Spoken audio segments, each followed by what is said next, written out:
สบายดีจ้ามื้อนี้เขาก็สิมาเปาะมะตาลเนาะนี่เป็นการเปาะมะตาลที่ยากเสียเหลือเกินเนาะเพราะว่าค่อยเปาะบ่เป็นนี่อันดับแรกค่อยก็สิเอามาเปาะคือเปาะมะแตงโมเลยจ้าเปาะไปจ้ะจนกว่ามันสิได้ที่จริงนี่ค่อยเปาะไปประมาณ30นาทีเนาะค่อยใช้สกิลการตัดต่อของค่อยที่เห็นมาแล้วค่อยก็ใช้สปีดการเร่งให้มันได้ประมาณ2นาทีเนาะนี่อะเปาะไปจ้าเปาะไปเลยเมื่อค่อยอยากเป็นนักรีวิวแล้วก็ปัญหามันก็หลายเหลือเกินเนาะมีทั้งเซ็งอีหยังก็บ่ฮู้นี่มีทั้งเซ็งมารบกวนมีทั้งไปจ้ะจันไปกันต่อเฮาอย่าหยุดเปาะไป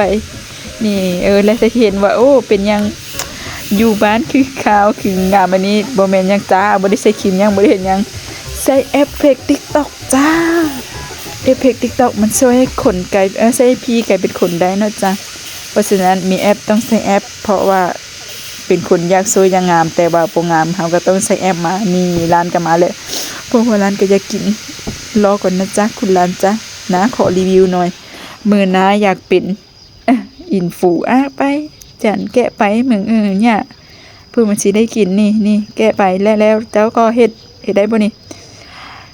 บ่มีหยังมาขวางข่อยได้เนาะเพราะข่อยเฮ็ดนี่ข่อยต้องเฮ็ดได้นี่แล้วมันก็ออกมาสวยงามมาก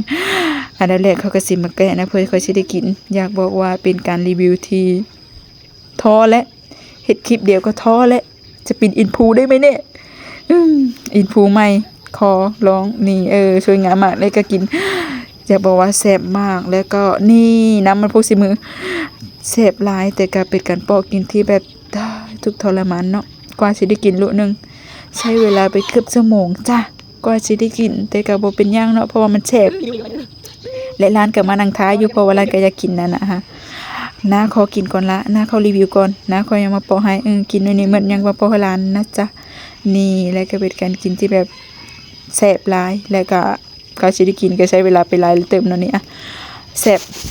อยากบอกว่าอร่อยสุดได้เวลาปอกร้านไปแล้วบ๊ายบาย